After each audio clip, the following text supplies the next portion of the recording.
నేనా? ఇదేమైనా న్యాయమా, ఇదేమైనా ధర్మమా అని నేను ప్రశ్నిస్తున్నాను, యువర్ ఆనర్.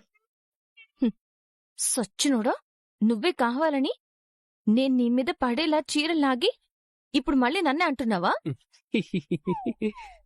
తెలిసిపోయిందా?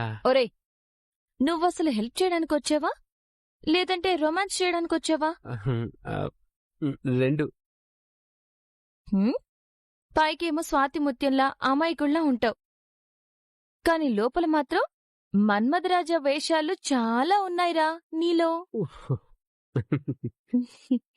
సచ్చినోడా నిన్ను. నర్మదా, నేను పని మీద బయటకెళ్తున్నాను, బాయ్. సాగర్, ఏంటి బాయ్ చెరువు అంటున్నావు? నువ్వు బయటకెళ్ళిపోతే బట్టలెవరు ఉతుకుతారు? ఏయ్, ఏం మాట్లాడుతున్నావు? నేను బట్టలు ఉతకడం ఏంటి? అవును బాబు, ఇంతకు ముందంటే అందరం కలిసి ఉండేవాళ్ళం కాబట్టి ఎవరో ఒకరు బట్టలు ఉతికేవాళ్ళు. కాని ఇప్పుడు వేరు పడ్డాం కదా, మన పనులు మనమే చేసుకోవాలి. ఇల్లు ఊడ్చి బయట మన వాటా సగం ఊడ్చి ముగ్గులు పెట్టేశాను, అందుకని నువ్వు బట్టలు ఉతికేసాయి. ఏయ్, సెన్స్ లేకుండా మాట్లాడుకో. నేను గవర్నమెంట్ ఎంప్లాయీని. నేను బట్టలు ఉతకడం ఏంటి? Non sense. బాబు, నేను కూడా జాబ్ చేస్తున్నాను. నేను కూడా త్వరగా రెడీ అయ్యి ఆఫీస్కి వెళ్ళాలి. చూడు, మన పనులు ఇద్దరం షేర్ చేసుకోవాలి.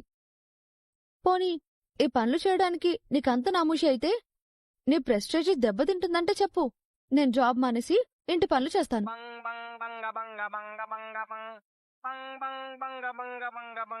చెప్పు సాగర్, జాబ్ మానేనా? వెల్కమ్ రా వేరుకాపురం అన్నయ్య, వెల్కమ్ వెల్కమ్. వేరుకాపురం అన్నయ్య, నువ్వు వస్తావని నాకు ముందే తెలుసురా. ఓరన్నయ్య, ఓరబ్బయ్య, ఓరు నాయనా. రేయ్, ఎక్స్ట్రాలు చేసావంటే మర్యాదగా ఉండదు చెప్తున్నాను. నీ పన్ను చూసుకో. రే వేరుకాపురం అన్నయ్య, అలాగాద్రా బట్టలు ఉతకడం. ఫస్ట్ బట్టల్ని సర్ఫ్ నీళ్ళల్లో పెట్టాలి. ఆ తర్వాత బట్టలకి సబ్బు పెట్టి చేతులతో బండకేసి బాదాలి. ఫైనల్ గా నీళ్ళల్లో జాడించి పిండి ఆరేయాలి. ఓకేనా? రేయ్, నీ పన్ను చూసుకోమని చెప్పానా? ఊరే వేరుకాపురం అన్నయ్య, ఏంట్రా నువ్వు? ఏదో సాటి బ్రదరు కదా, బట్టలు ఉతకడంలో నీకు ఎక్స్పీరియన్స్ సర్టిఫికేట్స్ ఏమీ లేవు కదా అని ఈ తమ్ముడు అంత ప్రేమగా చెప్తే అర్థం చేసుకొని థ్యాంక్స్ రా చిన్నోడా అని చెప్పాల్సింది పోయి fire the fire, fire is the fire, fire will be the fire, I am the fire అంటూ అంత ఆవేశపడతావేంట్రా? అయినా నీకు అపార్థం చేసుకోవటం, ఆవేశపడ్డం అలవాటే కదరా. అందుకే కదరా ఇప్పుడు నువ్వు వేరుకాపురం పెట్టుకుని చివరికి బట్టలు ఉతుక్కుంటున్నావు. రేయ్, చాలా ఎక్కువగా మాట్లాడుతున్నావు. నోరు నువ్వు అదుపులో ఉండాలి, లేదంటే మర్యాదగా ఉండదు.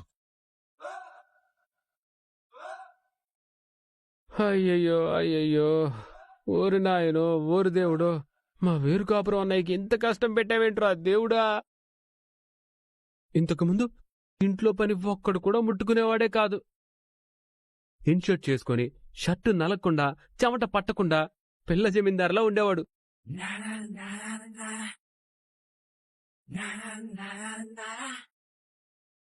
కాని ఇప్పుడు బట్టలు ఉతుక్కుంటూ ఉల్లి పొట్టు కంటే అధ్వానమైన పరిస్థితి వచ్చిందేంట్రా దేవుడా దేవుడా దేవుడా. రేయ్, నువ్వు నన్ను రెచ్చగొడుతున్నావు. నాకుగాని కోపం వస్తే నేనేం చేస్తానో నాకే తెలీదు. మండటం అనడం తర్వాత సంగతి గాని లోపల బాగా ఫీల్ అవుతున్నట్టున్నావు. వేరుకాపురం అంటే వేరే లెవెల్లో ఉంటుందనుకున్నావు, కానీ ఇప్పుడు వేరే లెవెల్లో సరదా తీరిపోతుంది కదా. తొందరపడి ఒక కోయిల ముందే కూసినట్టు అనవసరంగా వేరుకాపురం పెట్టానే అని లోపల ఏడుస్తున్నావు కదా.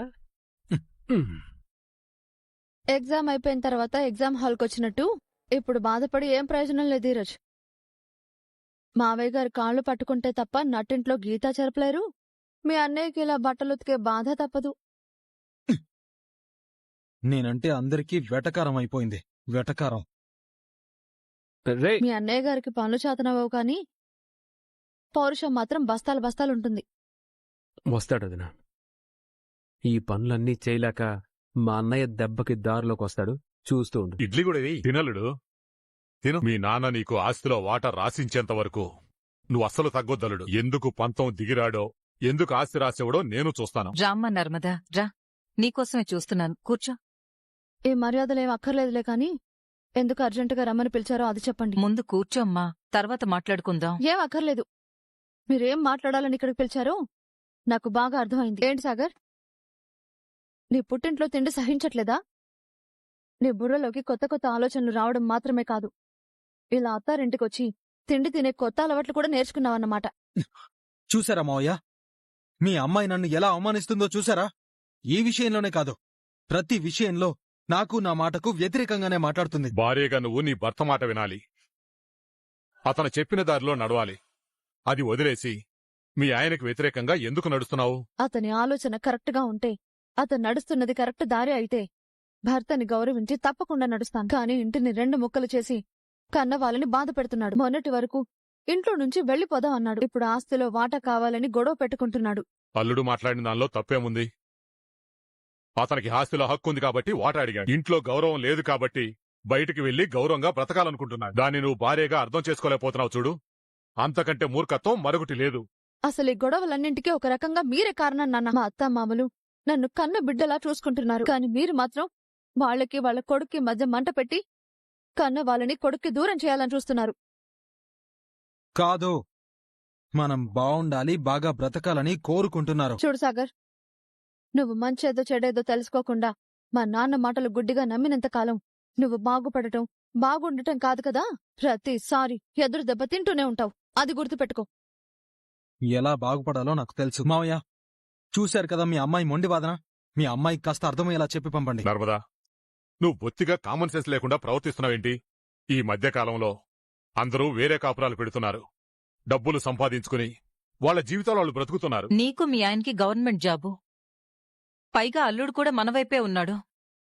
ఎంచక్క ఆస్తిలో మీ వాటా మీరు తీసుకుని బయటికి వెళ్ళిపోండి. డబ్బు పరంగాను గౌరవపరంగాను ఉన్నతమైన స్థాయిలో ఉండాలని ఆలోచించకుండా ఇంకా ఉమ్మడి కుటుంబం అని ఆలోచిస్తున్నావేంటి బుద్ధి లేకుండా? కుటుంబంలో అందరం కలిసి ఆనందంగా ఉండాలని మా మామయ్య గారు కోరుకుంటున్నారు. కాని మీరు మాత్రం అల్లుడు కూతురు మాత్రమే బావుండాలని, వాళ్ళని ఎప్పుడెప్పుడు బయటకు తీసుకురావాలా అని ఇంత స్వార్థంగా ఆలోచిస్తున్నారేంటి నాన్నా? అవును, నేను స్వార్థపరుణ్ణే. నా కూతుర్ని నేను కలలో పెట్టుకుని పెంచుకున్నాను కాబట్టి తన జీవితం బావుండాలని కోరుకునే ఆరాటపడే సగటు స్వార్థపు తండ్రినే నేను. గవర్నమెంట్ జాబ్ చేస్తున్న నా కూతురు తన భర్త విషయంలో అందరి ముందు గౌరవంగా ఉండాలని నేను స్వార్థంగా ఆలోచించాను కాబట్టే ఈ రోజు నా అల్లుడు గవర్నమెంట్ జాబ్ చేస్తున్నాడు.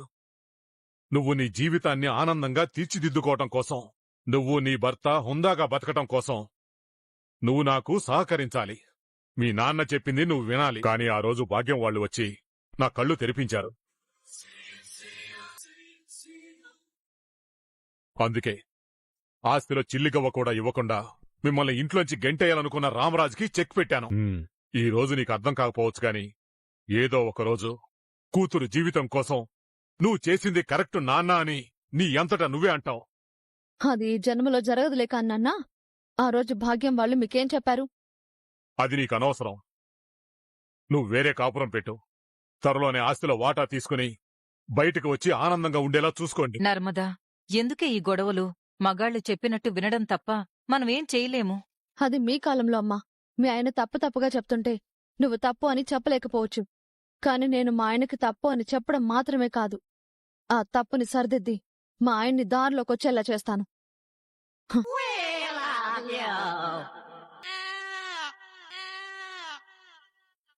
అయ్ బాబోయ్, ఈటే వల్లి టాబ్లెట్లు ఎగ్జిబిషనట్టావు. టాబ్లెట్లు ఎప్పుడెప్పుడు మింగాలా అని అంత ఆరాటంగా ఉందేటి? ఓ శిశుకు, నేనొక మాట అడుగుతాను, నిజం చెప్పు. ఏటా అడుక్క? నా అందమంటే నీకు కుళ్ళు కదే? హా? నా అందాన్ని చూసి నువ్వు ఓర్చుకోలేకపోతున్నావు కదా? బాబోయ్ బాబోయ్ బాబోయ్, ఈ డైలాగ్ దెబ్బకి నాకు సలి జ్వరం వచ్చేలాగుంది. ఏయ్, ఏటెటకారు సత్నావు? ఎలక అందాన్ని చూసి పిల్లి కళ్ళు తిరిగి పడిపోయినట్టు నీ అందాన్ని చూసి నాకు అసూయ అనే ఇంత పెద్ద భారీ డౌటు నీకెందుకొచ్చినట్టు? మరి లేకపోతే ఏటే? నాతో ఎన్ని టాబ్లెట్లు మింగించి నన్ను సంపాదన చూస్తున్నావు కదా? ఓసిన తింగరవల్లి, నీకు ఆవలించడానికి నోరు తప్ప ఆలోచించడానికి బుర్రెట్టలేదే. అదే మరి లేకపోతే ఏటి? నువ్వు హాస్పిటల్కెళ్ళి సెకండ్లు చేయించుకొని టాబ్లెట్లు గట్టా రాయించుకొని వచ్చావని నీ శత్రు వాళ్ళని నమ్మించడం కోసమేనే ఈ టాబ్లెట్ల సెటప్. అంతేగాని నువ్వెందుకు మింగుతావు? నీ బొందా? నీ బొందే, నీ బొంద. నీలాగే నీ ప్లాన్ కూడా ఏడ్చినట్టుంది. మనం ఏం చెప్పినా నమ్మటానికి మనలాగా అల్లే మట్టుబుర్రలనుకుంటున్నావా? లేదంటే మనలాగా జైలు ముద్ర బ్యాచ్ అనుకుంటున్నావా? పాము మీద ముంగేసుకి డౌటింగ్స్ వచ్చినట్టు నా కడుపు మీద అల్లకి ఆల్రెడీ డౌటింగ్స్ వచ్చేసాయి. అందుకే నన్ను హాస్పిటల్ కి తీసుకెళ్లి సెకింగ్ చేయించాలని చూస్తున్నారు. ఈ టాబ్లెట్ సోయించి మనం గండ నుంచి గట్టెక్కేచని నువ్వు అనుకుంటున్నావు. కానీ ఈ నా మెడకి పాములాగా చుట్టుకున్నాయే తింగర్దానా. అంటే హౌ, ఎలా, కైసా? కైసా అని బుర్ర లేకుండా మాట్లాడతావేంటే సీసా మొహందానా. ఆ పేమడర్ మీదకి గుర్తొచ్చినప్పుడల్లా వచ్చి టాబ్లెట్స్ మింగావా ఏది చూపించంటే ఏం చేయాలి? ఏం చేయాలి? అబ్బబ్బా ఆగు, అలా కంగారు పడకు. ఏం చేయాలంటే నేను చెప్తాను కదా. ఇదిగో, ఉదయం, మధ్యాహ్నం ఈ టాబ్లెట్స్ అన్నింటినీ ఒక్కొక్కటిగా బయటికి తీయాలి. ఇప్పుడేం చేయాలో తెలుసా? అలా కిటికీ దగ్గరికి వెళ్ళి కిటికీ ఓపెన్ చేసి కిటికీలోంచి వల్లియాకాయ్ వల్లియాకాయ్ హాయ్. అర్థమైంది కదా? నేను చెప్పినట్టు టాబ్లెట్లు వేసుకోవాలి.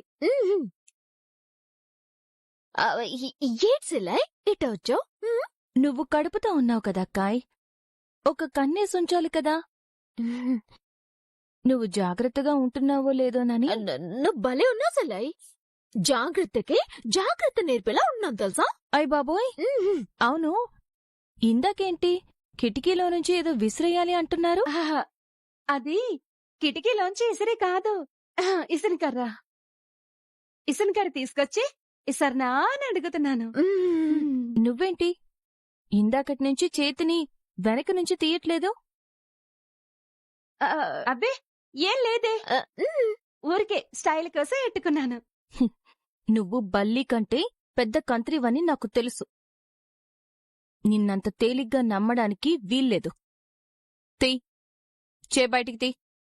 చెయ్యి బయటికి తీయమని అడుగుతుంటే గుడ్ల గోపలా చూస్తావేంటి? తీయమని చెప్తున్నాను కదా, తీ. అవతలకెళ్ళి. ఏముందక్కడ?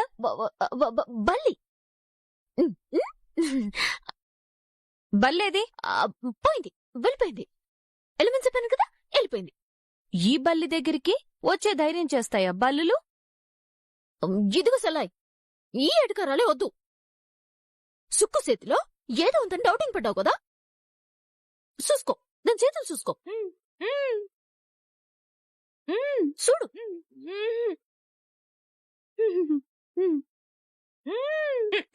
ఇందాకటి దాకా బానే ఉన్నావు కదా, మరిప్పుడేంటి సడన్ గా నోరు బిగపెట్టుకున్నావు?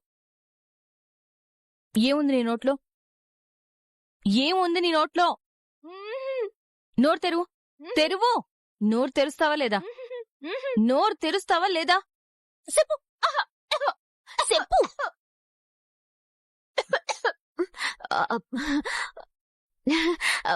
ఏం లేదు సెల్లాయ్, బుగ్గలు పూరల్లా పొంగడం కోసమని ఇది యోగా చేస్తుంది. ఎక్కువగా సీమాకే బుక్కల సంగతేమో కాని ప్రాణాలకి తేడా వచ్చేలా ఉంది. సెల్లాయ్, ఇక నువ్వు వెళ్తే నేను రెస్టింగ్ తీసుకుంటానా? అసలుకే కడుపుతో ఉన్నాను కదా. మీరిద్దరూ కలిసి ఏదో చేస్తున్నారని క్లియర్గా అర్థమవుతుంది. తొందరలోనే కనిపెడతా, చెప్తా మీ సంగతి.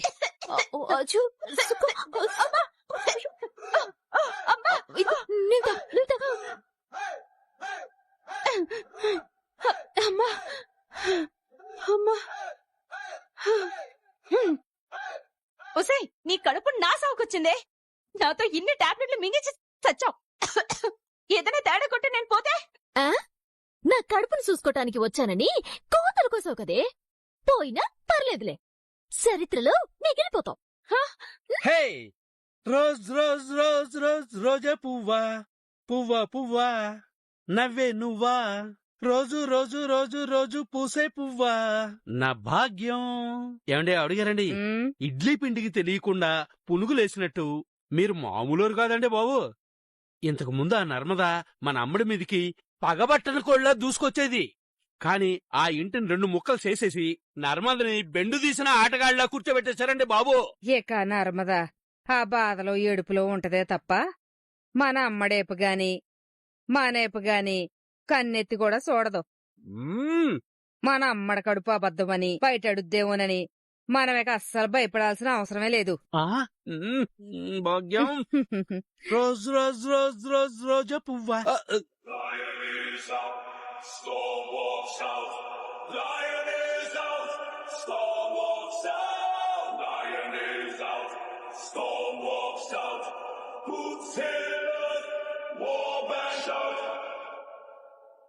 ఓ మై ఇడ్లీయో, వాట్ ఇస్ ది సునామీ భాగ్యం? బ్యాడ్ టైంలో ఇడ్లీ అమ్ముకోవడానికి వెళ్తే ఇడ్లీ గిన్నె మురికి కాలంలో పడ్డట్టు వీళ్ళ సడన్ ఎంట్రీకి కారణం ఏమై ఉంటుందంటావ్? నాకు మాత్రం ఏం తెలుసు.